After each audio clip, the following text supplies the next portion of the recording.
श्रीमद् भगवद गीता अध्याय 1 अर्जुन विषाद योग। कुरुक्षेत्र की पवित्र भूमि पर धर्म और अधर्म के बीच महान महासंग्राम आरंभ होने ही वाला है। दोनों सेनाएं आमने सामने खड़ी हैं, शंखनाद गूंज चुके हैं और इसी क्षण आरंभ होता है अर्जुन के मन में उठते प्रश्नों और उनके विषाद का दिव्य वर्णन। आइए सुनते हैं श्रीमद् भगवद गीता अध्याय 1 के प्रथम से 23वें श्लोक तक।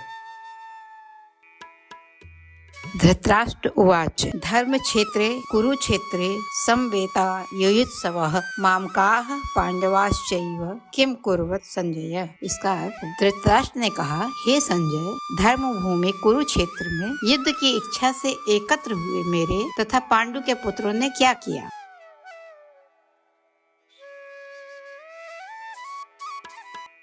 संजय उवाच दृष्ट्वा तु पाण्डवानीकं व्यूहं दुर्योधनस्तदा आचार्यम् उपसंगम्य राजा वचनम ब्रवीत। अर्थ इसका, संजय ने कहा, हे राजन, पांडु पुत्रों द्वारा सेना की व्यूह रचना देखकर राजा दुर्योधन अपने गुरु के पास गया और उसने ये शब्द कहे।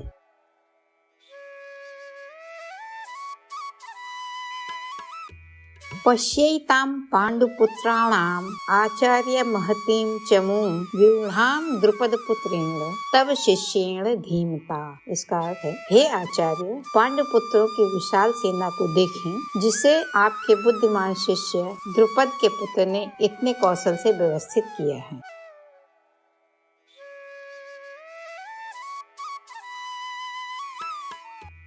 अत्र शूरा महिष्वासा भीमार्जुन समायुधिः युयोधानो विराटश्च द्रुपदश्च महारथः।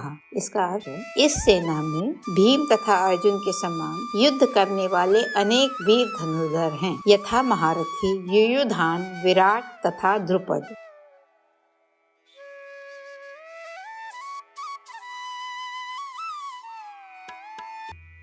धृष्टकेतु चेकितानः काशीराजश्च वीर्यवान पुरुजित कुंती भोजश्च शैवश्च नरपुंगवः। इसका अर्थ है, इसके साथ ही धृष्टकेतु, चेकितान, काशीराज, पुरुजित, कुंती भोज तथा शैव जैसे महान शक्तिशाली योद्धा भी हैं।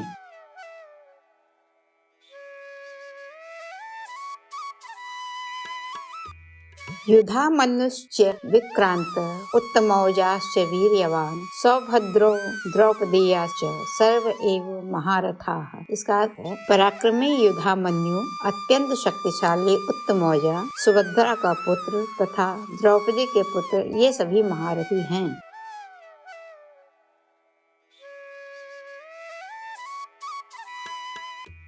अस्माकं तु विशिष्टा ये तान् निबोध द्विजोत्तम नायका मम सैन्यस्य संज्ञार्थं तान् ब्रवीमि ते।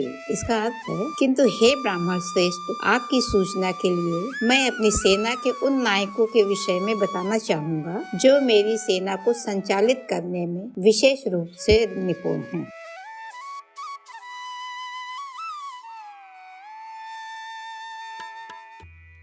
भवान भीष्मश्च कर्णश्च कृपश्च समतिञ्जयः अश्वत्थामा विकर्णश्च सौमदत्तिः तथैव च।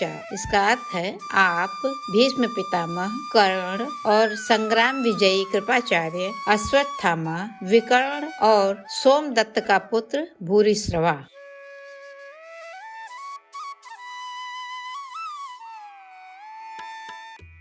अन्ये च बहवः शूरा मदर्थे त्यक्तजीविताः नानाशस्त्रप्रहरणाः सर्वे युद्ध विशारदाः।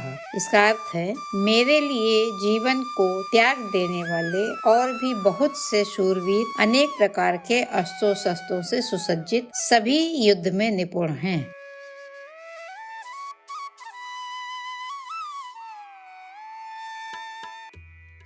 अपर्याप्तम तदस्माकं बलं भीष्माभिरक्षितं पर्याप्तं त्विदं एतेषां बलं भीमाभिरक्षितम्।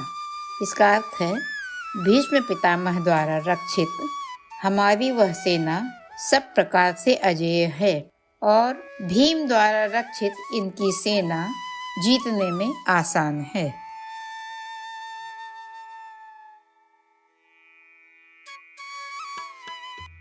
अयनेषु च सर्वेषु यथा भागम् अवस्थिताः भीष्मम् एव अभिरक्षन्तु भवन्तः सर्व एव ही। इसका अर्थ है, इसलिए सब मोर्चों पर अपने अपने स्थान पर स्थित रहते हुए आप सभी लोग निसंदेह भीष्म पितामह की सब ओर से रक्षा करें।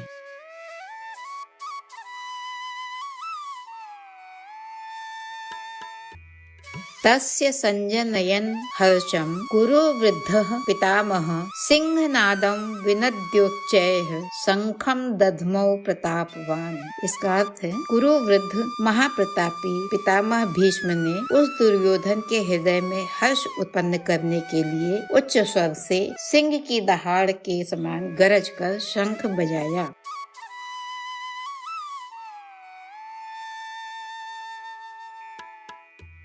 ततः शंखाश्च भैर्यश्च पर्वान् खगोमुखाः सहसैवाभ्य हन्यन्त स शब्द तुमुलो अभवत्। इसका अर्थ है, इसके पश्चात शंख, नगाड़े, ढोल, मृदंग और नरसिंगे आदि बाजे एक साथ ही बज उठे। उनका वह तुमुल नाद बड़ा भयंकर हुआ।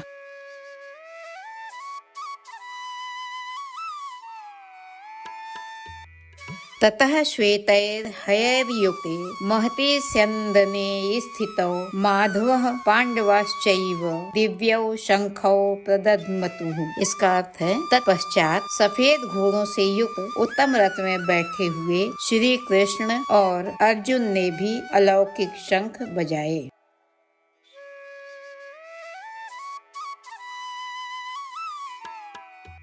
पांचजन्यं ऋषिकेशो देवदत्तं धनंजयः पौंड्रम दध्मौ महाशंख भीमकर्मा वृकोदरा। इसका अर्थ है, श्री कृष्ण ने पांचजन्य, अर्जुन ने देवदत्त और भयानक कर्म करने वाले अतिभोजी भीमसेन ने पौंड्र नामक महाशंख बजाया।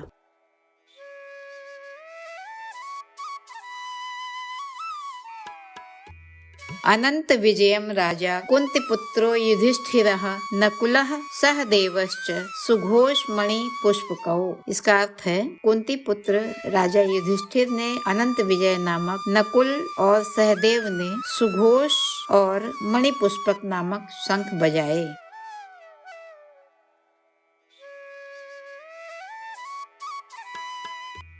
काश्यश्च परमेश्वासः शिखण्डी च महारथः दृष्टद्युम्नो विराटश्च सात्यकेश्च पराजितः। इसका अर्थ है, श्रेष्ठ धनुर्धर काशी नरेश और महारथी शिखंडी दृष्टद्युम्न तथा राजा विराट और अजेय सात्यकी।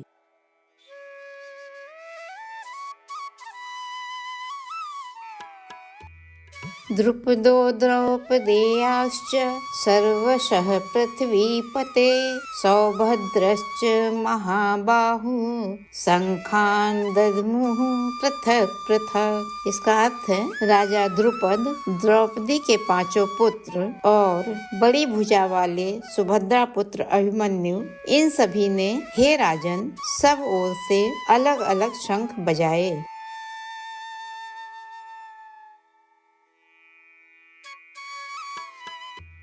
सघोषो धार्तराष्ट्राणां हृदयानि विदारयत् नभश्च पृथ्वीं चैव तुमुलो व्यनुनादयन्।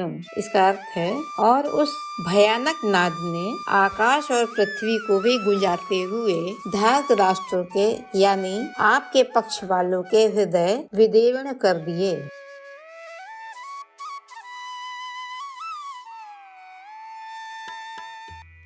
अथ व्यवस्थितान् दृष्ट्वा धार्तराष्ट्रान् कपिध्वजः प्रवृत्ते शस्त्र संपाते धनुरुद्यम्य पांडवः ऋषिकेशं तदा वाक्यम इदम आह महीपते। इसका अर्थ है, हे राजन, इसके बाद कपिध्वज से सुशोभित रथ पर आसीन अर्जुन ने मोर्चा बांधकर डटे हुए धृतराष्ट्र की सेना को देखकर उस शस्त्र चलाने की तैयारी के समय धनुष उठाकर ऋषिकेश श्री कृष्ण से यह वचन कहा।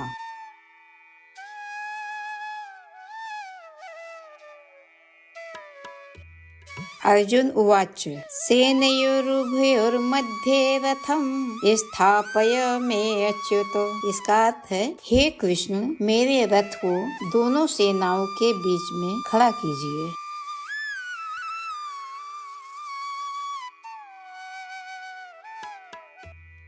यावद्देतान् निरीक्षेऽहं योद्धुकामानवस्थितान् कैर्मया सह योद्धव्यम् अस्मिन् रणसमुद्यमे।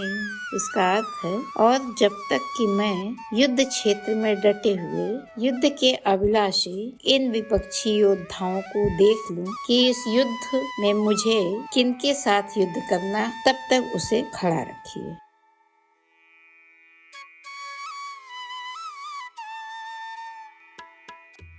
योत्स्यमानान् वेक्षेऽहं य एते अत्र समागताः धार्तराष्ट्रस्य दुर्बुद्धिर्युद्धे प्रियचिकीर्षवः। इसका अर्थ है, दुर्बुद्धि दुर्योधन का युद्ध में हित चाहने वाले जो ये राजा लोग इस सेना में आए हैं, इन युद्ध करने वालों को मैं देख लूं।